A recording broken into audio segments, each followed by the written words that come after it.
நம்ம மல்லி இருந்துட்டு இப்போ ரொம்பவே ஃபீல் பண்ணிட்டு உட்கார்ந்துட்டு இருக்காங்க. ஏன் அப்படின்னு பார்த்தீங்கன்னா, இந்த வீட்ல நடக்கிற ஒவ்வொரு விஷயமும் அந்த மாதிரி. அதாவது இங்க வந்து பார்த்தீங்கன்னா, நம்ம அ மல்லி இருந்துட்டு ரொம்ப வந்து பார்த்தீங்கன்னா, இது பண்ணிட்டு இருக்காங்க. இப்படியெல்லாம் வந்து பார்த்தீங்கன்னா, அசிங்கப்படுத்துறாங்க, அவமானப்படுத்துறாங்க. எனக்கு என்ன பண்றதுன்னு, ஏது பண்றதுன்னு சொல்லிட்டு வந்து தெரியல. அப்படி இப்படின்ற மாரி வந்து பார்த்தீங்கன்னா சொல்லிட்டு இருக்காங்க. ஆனா அதே சமயம் இப்ப என்ன ஆச்சு அப்படின்னு பார்த்தீங்கன்னா, நம்ம இவங்க அதாவது அன்னபூர்ணி இருந்துட்டு, "இங்க பாரு மல்லி, நீ எதுக்காக வந்து பார்த்தீங்கன்னா இவ்ளோ ஃபீல் பண்ணிட்டு இருக்க? அதே மாதிரி இங்க நீ நினைக்கிற மாரிலாம் எதுவுமே கிடையாது. வெண்பாவோட மனசுக்குள்ள வந்து பார்த்தீங்கன்னா, நீ தான் அவளோட அம்மா அப்படின்னு சொல்லிட்டு ஒரு கான்ஃபிடென்ட்ட வந்து பார்த்தீங்கன்னா குடுத்துட்டல்ல. அப்புறம் ஏன் வந்து பார்த்தீங்கன்னா இப்படிலாம் ஃபீல் பண்ணிட்டு இருக்க? இப்படிலாம் நீ ஃபீல் பண்ண வேண்டிய அவசியமே கிடையாது. அதே மாதிரி ஒண்ணு சொல்றேன் தெளிவா கேட்டுக்கோ. நீ வெண்பாவுக்காக வந்து பார்த்தீங்கன்னா என்ன வேணாலும் பண்ணலாம். எந்த அசிங்கம், அவமானத்த வேணாலும் வந்து பார்த்தீங்கன்னா தாங்கிக்கலாம். உனக்கு வேற ஆப்ஷன் கிடையாது. ஏன்னா வெண்பா வந்து பார்த்தீங்கன்னா உன்னோட சொந்த பொண்ணு மாரி ஆயிட்டா. வெண்பாவுக்கு நீ சொந்த அம்மா மாரி ஆயிட்ட. அவ்வளோதான் விஷயம். அதுக்காக வந்து பார்த்தீங்கன்னா நீ என்ன வேணாலும் பண்ணலாம் அப்படின்ற மாரி வந்து சொல்லி தான் இங்க வந்து பார்த்தீங்கன்னா எல்லாத்தையுமே கான்ஃபிடென்ட்டோட சொல்லியிருக்காங்க. சரி இப்படிலாம் போயிட்டு இருக்க சமயத்துல அடுத்ததா என்ன ஆகுது அப்படின்னு பார்த்தீங்கன்னா, ஒரு பக்கம் நம்ம அ இவங்க அதாவது மல்லி இருந்துட்டு, சரி ஓகே நார்மலா போகட்டும் அப்படின்ற மாரி வந்து விட்டுறாங்க. ஏற்கனவே இங்க வந்து பார்த்தீங்கன்னா, இத்தன நாள் வீட்டுக்குள்ளேயே அடைஞ்சு கிடந்தாங்க.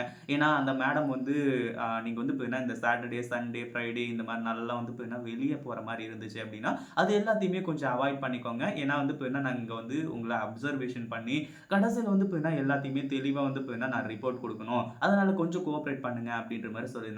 இத்தன நாள் வந்து பார்த்தீங்கன்னா, வீட்டுக்குள்ளேயே அடைஞ்சு கிடந்தது.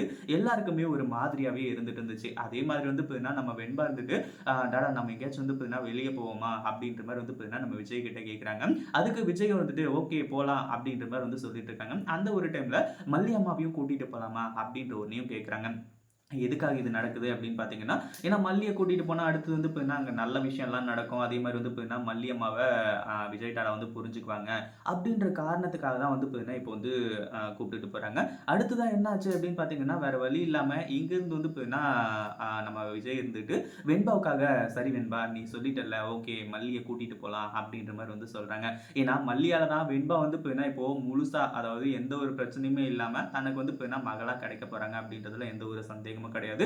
அந்த ஒரு நன்றிக்காக வந்து பார்த்தீங்கன்னா, கண்டிப்பா நம்ம விஜய் இருந்துட்டு கொஞ்சமாச்சும் வந்து பார்த்தீங்கன்னா புரிஞ்சுக்கணும் இல்லையா? அதனால வந்து பார்த்தீங்கன்னா, கண்டிப்பா புரிஞ்சுக்க போறாரு. அதுல எந்த ஒரு சந்தேகமும் கிடையாது.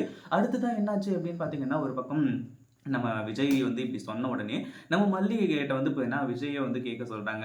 அதாவது ஏன்னா நம்ம வெண்பா போயிட்டு வந்து பார்த்தீங்கன்னா, மல்லி கிட்ட சொல்றதுக்கும், விஜயே வந்து பார்த்தீங்கன்னா, எங்கேயாச்சும் வெளிய போலாமா அப்படின்னு கேட்கறதுக்கும் நெறைய வித்தியாசம் இருக்கு இல்லையா? அந்த மாரி தான். இப்போ இங்க வந்து பார்த்தீங்கன்னா, நம்ம மல்லி கிட்ட கேட்கறது, மல்லி வரேன்னு சொல்றது இதெல்லாம் பிரச்சனை கிடையாது. அடுத்ததா இந்த ராஜேஸ்வரி பண்ண போற பிளான் தான் வந்து பார்த்தீங்கன்னா, அவ்ளோ பெரிய விஷயமா இருந்துட்டு இருக்கு. அதாவது இந்த ராஜேஸ்வரி ஏற்கனவே அசிங்கப்பட்டு போய், அவமானப்பட்டு போய் உட்கார்ந்துட்டு இருக்கா. ஏன்னா இங்க வந்து பார்த்தீங்கன்னா, ஒரு வேலைக்காரி மாரி வந்து ட்ரீட் பண்ணாங்க இல்லையா? அந்த ஒரு விஷயத்துல செம்ம டென்ஷனோட வந்து பார்த்தீங்கன்னா, அவ இருந்துட்டு இருக்கா. அப்படி இருக்கும்போது வந்து பார்த்தீங்கன்னா, இந்த இடத்துல நம்ம ராஜேஸ்வரி வந்துட்டு, இவங்க எல்லாருமே இப்படி வெளிய போயிட்டு வரேன், அவுட்டிங் போயிட்டு வரேன் அப்படின்ற மாரி வந்து சொல்லும்போது, அவளுக்கு செம்ம டென்ஷன் ஆக ஆரம்பிச்சுருது. "என்ன விஜய் விளையாடிட்டு இருக்கியா?" அப்படி இப்படின்ற மாரி வந்து கேட்டு, "இல்ல இல்லக்கா ஒண்ணும் பிரச்சனை இல்ல. நாங்க போயிட்டு வரோம்." அப்படின்ற மாரி வந்து சொல்லும்போது, "சரி ஓகே போயிட்டு வாங்க." அப்படின்னு சொல்லிட்டு அவ என்னமோ சொல்லிடுறா. ஆனா அடுத்ததா ஒரு ஃபோன் பண்ணி, இந்த மாரி தான் இவங்க எல்லாருமே இந்த ஒரு ரெஸ்டாரண்ட் வந்து பார்த்தீங்கன்னா போக போறாங்க. அங்க போனதுக்கு அப்புறமா வந்து பார்த்தீங்கன்னா, நீங்க மல்லிய கடத்தணும், கிட்னாப் பண்ணணும் அப்படின்னு சொல்லிட்டு ரவுடிங்களுக்கு ஃபோன் பண்ணி வந்து பார்த்தீங்கன்னா பேசிட்டு இருக்காங்க. அதாவது கார்ல போய் ஏறுன நம்ம விஜய் இருந்துட்டு ஏதோ ஒரு காரணத்துக்காக அவங்க அக்காவ பார்க்கறதுக்காக வரும்போது தான், அவங்க அக்கா இப்படி ஃபோன்ல பேசிட்டு இருக்கிறது எல்லாத்தையுமே கேட்டு செம்ம ஷாக் ஆக ஆரம்பிச்சுறாங்க. அதாவது ராஜேஸ்வரி வந்து பார்த்தீங்கன்னா, இதுக்கு முன்னாடி நார்மலா இருந்துட்டு இருக்காங்க. தன்னோட அக்கா எந்த ஒரு தப்பும் பண்ண மாட்டாங்க. அப்படின்ற மாரி விஜய் நெனச்சுக்கிட்டு இருந்தாரு. ஆனா இப்போ பண்றது எல்லாமே அவங்க தான். அது மட்டும் இல்லாம மல்லிய கொல்றதுக்கே பார்க்குறாங்க. அப்படி இப்படின்ற மாரி எல்லா உண்மையுமே தெரிஞ்ச உடனே நம்ம விஜய்க்கு பயங்கர அதிர்ச்சி ஆக ஆரம்பிச்சுருது. ஒரு பக்கம் வந்து பார்த்தீங்கன்னா, ராஜேஸ்வரிய வந்து உண்டு இல்லன்னு பண்ண போறது ஓகே தான். ஆனா, அதே சமயம் இதுல என்ன நடக்குது, ஏது நடக்குது அப்படின்றத பொறுமையா வாட்ச் பண்றாங்க. இதுக்கு மேல சும்மா இருக்கக்கூடாது. மல்லிக்கு எதுனா ஒரு பிரச்சனை அப்படின்னா, அது நமக்கான பிரச்சனையும் கூட தான். அதனால முதல்ல மல்லியோட பிரச்சனைய வந்து பார்த்தீங்கன்னா, நம்ம சால்வ் பண்ணணும். அப்படின்ற மாரி வந்து நினைக்கிறது மட்டும் இல்லாம, அடுத்ததா முன்னாடி நடந்த பிரச்சனைகள் எல்லாத்துக்குமே காரணம் இந்த ராஜேஸ்வரியும், ரஞ்சிதாவும் தான். அப்படின்ற ஒரு விஷயத்தையும் இப்போ நம்ம விஜய் தெரிஞ்சுக்க போறாரு. இத பத்தி நீங்க என்ன நினைக்கிறீங்க? அந்த வீடியோ பிடிச்சிருந்தா லைக் பண்ணுங்க, ஷேர் பண்ணுங்க. இப்ப தான் நம்ம சேனலுக்கு ஃபர்ஸ்ட் டைம் வரீங்க அப்படின்னா, கீழ இருக்க சப்ஸ்கிரைப் பட்டன பிரஸ் பண்ணிக்கோங்க.